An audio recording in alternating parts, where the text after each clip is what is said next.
Oke, Assalamualaikum warahmatullahi wabarakatuh. Perkenalkan, nama saya Zuna Konita dari kelas B, Discourse Analysis. Dalam video ini, saya akan mempresentasikan tentang wacana perspektif Foucault. Dimulai dari konsep wacana. Konsep wacana diperkenalkan oleh Michel Foucault. Menurut Foucault, wacana merupakan suatu gagasan, ide, konsep, atau pandangan hidup yang terbentuk yang dapat mempengaruhi cara berpikir dan bertindak individu. Bisa disimpulkan jika pengetahuan merupakan hasil dari wacana. Hubungan wacana dengan kekuasaan. Pengetahuan atau wacana memiliki hubungan dengan kekuasaan. Foucault memandang kekuasaan dalam subjek yang lebih kecil atau individu.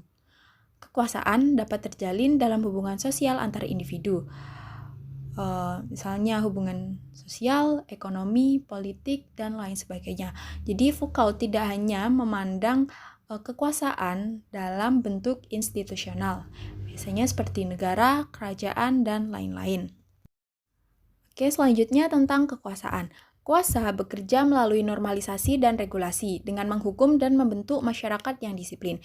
Jadi, tujuan dari kekuasaan ini adalah untuk membentuk masyarakat yang disiplin.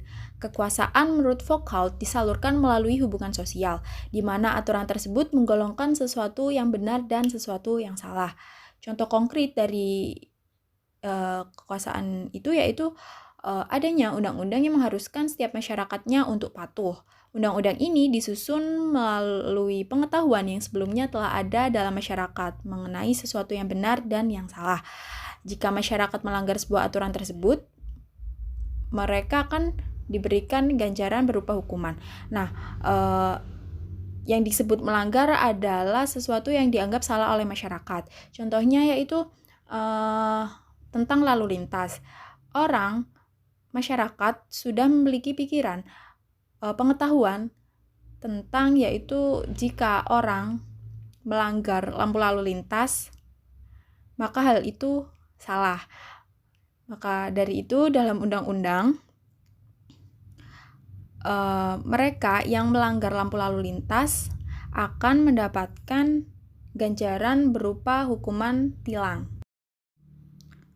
Selain itu, kekuasaan menurut Foucault bekerja secara tidak terlihat, di mana sebenarnya kekuasaan tersebut menguasai ruang gerak individu setiap saat. Secara praktik, masyarakat akan menyesuaikan wacana tersebut agar tidak mendapatkan stereotip negatif. Jadi, sebisa mungkin masyarakat akan mengikuti segala sesuatu yang dianggap benar oleh masyarakat agar tidak mendapatkan citra negatif. Penetapan aturan tersebut menciptakan keteraturan dalam masyarakat. Misalnya, saat di sekolah, murid memiliki segudang aturan yang mengikat. Sebisa mungkin, murid tersebut mentaati aturan tersebut karena mereka takut akan ganjaran yang menanti jika mereka berani melanggar. Lebih lanjut, murid mentaati aturan tersebut juga semata-mata agar tidak mendapat citra negatif dari teman-teman dan dari gurunya. Misalnya, di sekolah saya dulu di Madrasah Aliyah, ada aturan jika siswa ketahuan mencontek atau bekerja sama dengan temannya, maka mereka akan dimasukkan ke dalam ruang isolasi. Ruang isolasi tersebut yaitu ruang di mana siswa tersebut yang ketahuan mencontek diletakkan di suatu tempat terpisah dari teman-temannya. Lalu satu siswa akan dijaga oleh satu guru. Selain itu, hukuman dari siswa yang ketahuan mencontek atau bekerja sama dengan temannya, yaitu nilai mereka akan otomatis di dalam rapot akan mendapatkan nilai di bawah KKM atau remedial.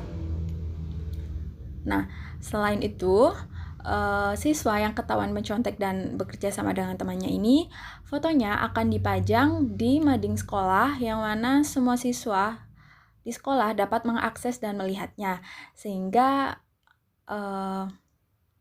mereka akan mendapatkan rasa malu akan perbuatannya. Tentang produksi wacana. Produksi wacana selalu berkaitan dengan realitas. Wacana berasal dari perspektif yang paling dipercaya dan dianggap benar oleh masyarakat. Wacana membentuk beberapa peristiwa, dan peristiwa tersebut tergabung dalam narasi yang dapat dikenali oleh kebudayaan tertentu. Wacana terpinggirkan. Konsep gila dan tidak gila, sehat dan sakit, benar dan salah menurut Foucault bukan hanya berasal dari konsep ilmu pengetahuan, namun masih ada hubungannya dengan kekuasaan. Jadi, para penguasa itu memiliki otoritas untuk membelokkan sudut pandang seseorang tentang suatu peristiwa. Akibat kekuasaan wacana ini, muncul wacana dominan dan wacana terpinggirkan, marginalized atau terpendam, submerge. Proses dominasi dan marginalisasi ini tidak dapat memberikan kesempatan untuk halayak untuk menggali sudut pandang yang lain dari suatu peristiwa. Karena penguasa memiliki otoritas untuk membentuk konsep wacana. Contohnya yaitu definisi orang cantik di Indonesia adalah orang yang berkulit putih, berambut hitam lurus. Nah, bagaimana kok bisa kekuasaan memiliki otoritas untuk mengubah suatu sudut pandang masyarakat? Nah, misalnya di iklan. Iklan memiliki otoritas untuk mengubah sudut pandang.